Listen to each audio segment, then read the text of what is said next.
Mount hope अनाथालय एक ऐसी जगह जहां दशकों से सन्नाटा और रहस्यमय कहानियां छाई हुई थीं।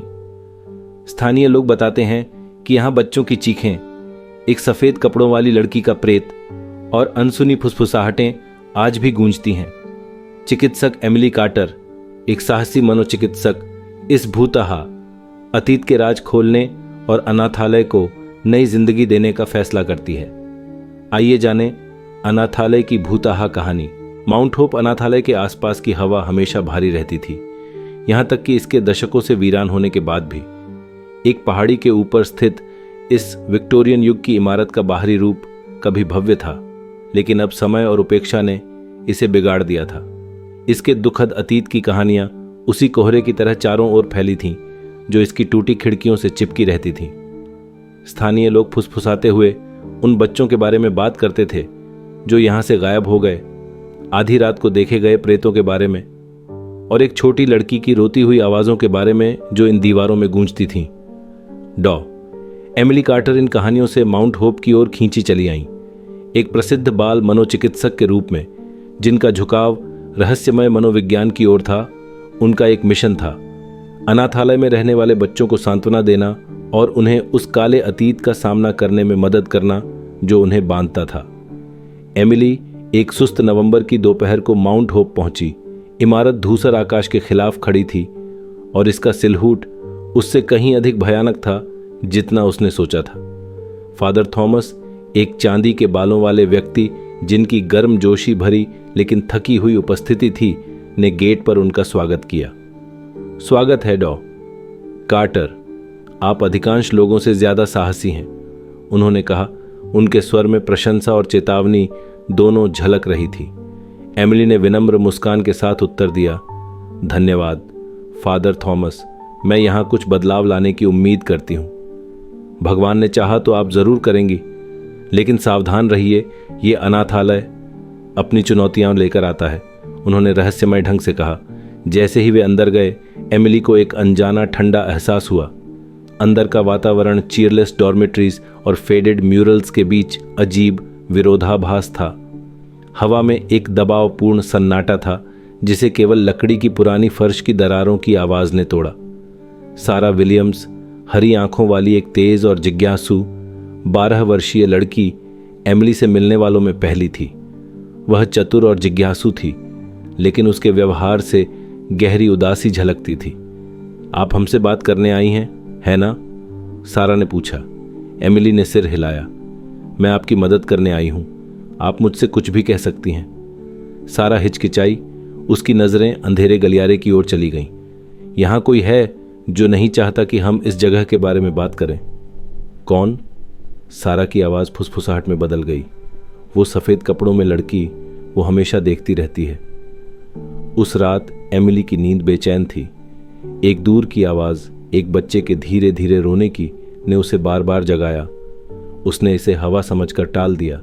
माइकल जॉनसन, एक 14 वर्षीय लंबा और विद्रोही लड़का, एमिली के इरादों को लेकर संदेहपूर्ण था। आपको लगता है कि आप इस जगह को ठीक कर सकती हैं? उसने ताना मारा। शुभकामनाएं। मैं इमारत को ठीक नहीं करना चाहती, एमिली ने उत्तर दिया। मैं तुम्हारी और बाकी सबकी मदद करना चाहती हूं। माइकल का चेहरा नरम हो गया, लेकिन उसकी आवाज अभी भी सतर्क थी। यहां कोई मदद नहीं कर सकता जब तक आप उसे रोक नहीं सकती। किसे? भूत। वो कोई दुखी छोटी लड़की नहीं है, वो गुस्से में है और वो खतरनाक है। मिसेस जेनकिंस, माउंट होप की सख्त मैट्रन, बच्चों के डर को बकवास कहकर खारिज कर देती थी। डॉ कार्टर, आप यहां असली समस्याओं की मदद करने आई हैं, न कि परछाइयों के पीछे भागने के लिए, उन्होंने कठोरता से कहा। एमिली ने कूटनीतिक रूप से उत्तर दिया। कभी कभी जो वयस्कों को अवास्तविक लगता है, वह बच्चों के लिए बहुत वास्तविक महसूस होता है। मिसेस जेनकिंस की आंखें सिकुड़ गईं। सावधान रहिए डॉक्टर, इस जगह में जिज्ञासा अक्सर मुसीबत में डाल देती है। एक रात एमिली पश्चिमी विंग की ओर चली गई, वह हिस्सा जिसे बच्चे हमेशा नजरअंदाज करते थे। जैसे ही वह एक कोने पर मुड़ी, उसे एक ठंडक ने घेर लिया। सफेद कपड़ों में एक छोटी लड़की का धुंधला सिलहूट गलियारे के अंत में खड़ा था। उसका चेहरा अस्पष्ट था, लेकिन उसकी उपस्थिति बहुत वास्तविक थी। तुम कौन हो?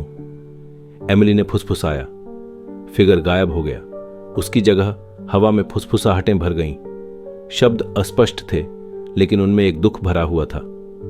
अगली सुबह एमिली ने फादर थॉमस से पूछा, ये लड़की कौन है? फादर थॉमस ने झिझकते हुए अनाथालय का सबसे गहरा रहस्य उजागर किया। उसका नाम लिली था। वह यहां दुखद तरीके से मरी थी। उसकी आत्मा को कभी शांति नहीं मिली। कुछ लोग मानते हैं कि वह कुछ कहना चाहती है, अन्य लोग डरते हैं कि वह बदला ले रही है। एमिली के सारा और माइकल के साथ सत्र ने और सुराग दिए। लिली उपेक्षा और क्रूरता की शिकार थी। उसकी मृत्यु को उन लोगों ने छुपा दिया जो सत्ता में थे। फुसफुसाहटें, सिसकियां और प्रेत, ये सभी उसकी बेचैन आत्मा के रूप थे। माइकल ने एक साहसी योजना सुझाई, लिली का सामान खोजना जो अनाथालय में कहीं छुपा हुआ था, और उसका उपयोग एक स्मरण अनुष्ठान करने के लिए करना। एमिली ने अपनी शंका के बावजूद सहमति जताई। जैसे ही उन्होंने अटारी की तलाशी ली, उन्हें एक छोटा बॉक्स मिला जिसमें लिली की डायरी और एक लॉकेट था। डायरी के पन्नों ने उसके दर्द और अकेलेपन को उजागर किया। एमिली का दिल टूट गया जब उसने अंतिम प्रविष्टि पढ़ी। वे नहीं सुनते, शायद अब वे सुने।